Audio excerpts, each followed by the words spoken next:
Başqa bir Məsələn. dənə də nümunə göstərə Aha. bilərəm. Məsələn, Bəli. nə olsun, bir qadın Natəvan adı olsun deyək ki. Aha. Natəvan adında bir xanımdır. Tamam, gəldi, qarşımıza çıxdı. Adını dedi. Baxırıq. İndi bu adlar elədir ki, bu adların elə adlar var ki, onun birbaşa tərcüməsi, mənası var. Məsələn, lalədir, Assosiasiya edə bilirsən də. lalədir, ulduzdur, qönçədir. Bu adlar, yəni gül, çiçək Hansı gül adlardır oxşuyur, və yaxud da ki bir simvoldur, ulduzdur, aytacdır və s. Bu adlar məsələn bir simvol, bir şeyi təmsil edir. Elə adlar var ki, onların mənasını bilmək biraz çətin ola bilər insana. Məsələn, çox az adam elə adlar var ki, onun mənasını çox adam heç bilmir. Məsələn, mənim adım yırtıcı bir quş adı, Şahin, Mir Şahin. Yəni. Elə adam var ki, onun adının mənasını bilmir. Sən bilirsən öz adının mənasını? Yox, bilmirəm. Mən də bilmirəm. Bilmirəm. Məsələn, elə bilmədiyimiz şeylərdə onun tələffüzü ilə bir assosiasiya yaratmalıyıq. Məsələn, Natəvan adını götürdük. Tamam, Natəvan sözünü qoyuruq bir kənara, qadının üzünə baxırıq. Deyək ki, bu qadın bəstəboy, kiçik boylu, düz saçlı, biraz da orta çəkili bir qadındır. Biz bununla qarşılaşmışıq, adını bizə deyir. İndi bunun önə çıxan özəlliklərini biz neylədik? Kiçik boyludur, düz saçlıdır və orta çəkilidir. Adı da ki, Natəvan. İndi bu adı kodlaşdırmalıyıq onun fiziki özəlliklərini. Adını soruşuruq. Adın nədir? Deyir, Natəvan. Deyir ki, nə? Natəvan və neyləyirik? O kiçik boylu xanımın düz saçlarını götürürük. O düz saçını onun boynuna bağlayırıq. Kiçik boyluydu da düz saçlıydı. Onu götürüb tavana fırladırıq.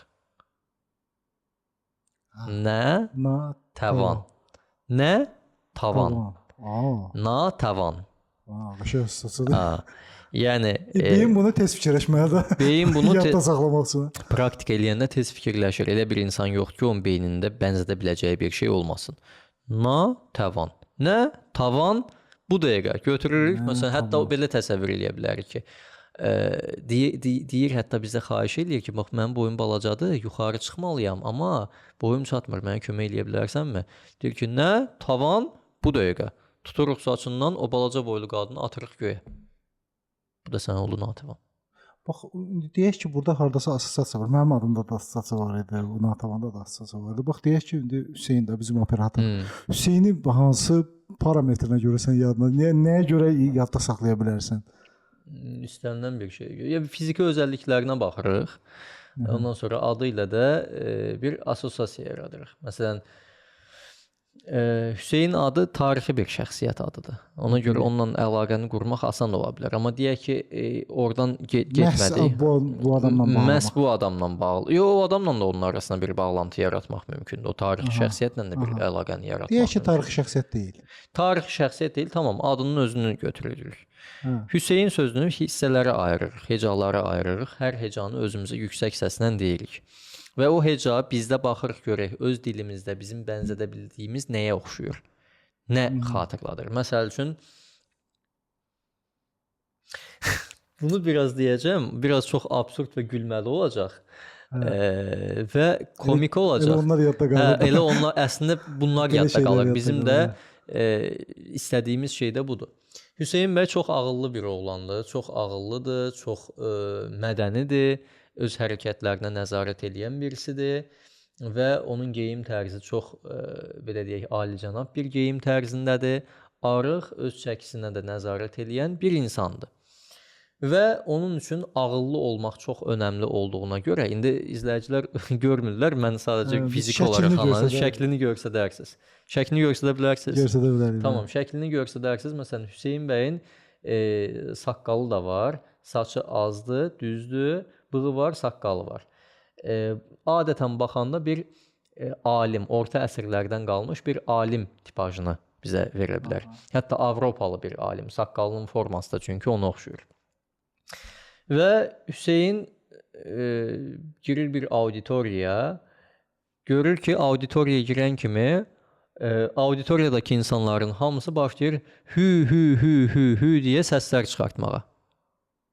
Hü eləyir və səslər çıxardır. Hüseyn də çox ağıllı, çox alimdir, professor da axı bilib baxır, deyir, səyləriniz qırılsın. Belə adam da belə hərəkət edir. Hü, səyləriniz qırılsın. Onlar hü eləyir, o da deyir ki, səyləriniz qırılsın. Okey. Assosiasiya gedir. Assosiasiya gedir. İndi onun siması ilə də onu əlaqələndirib orada o hekayəni təsəvvür eləmək lazımdır ki, o yadda qalsın, unudulmasın. Aha. Yəni %100 əmin ola bilərsiniz ki, yaddan çıxmayacaq. Yox, əslində maraqlıdır. Əslində bilirsiniz, mən siz indi elə oldu ki, adlar uyğun gəldi, nəsə elə bildiniz, amma mən maraqlı idi ki, heç olmayan bir şeyi necə eləmək olar, amma çox qəşəng onu bilirdiniz onu. Müəyyən bir belə deyim də biz bir hekayə yaratmalıyıq ki, ona hekayə mütləq olmalıdır. Beyin belə işləyir. Bunun başqa variantı yoxdur. Beyin bu şəkildə işləyir. Beyin yeni aldığı informasiyanı keçmiş bazasında olan informasiyanın üzərinə əlavə edir. Orada mütləq fantaziya olmalıdır. Qeyri-adilik olmalıdır ki, duyğular hərəkətə keçsin ki, duyğusal şeyi beyin yadda saxlasın. Bəzi bir dəfə yazmışdılar mənə ki, qurduğunuz əlaqələr çox saçmadır, çox qəribədir, çox boşdur, yəni çox qeyri-adidir, çox məntiqsizdir. Bizim zaten elə olmalıdır.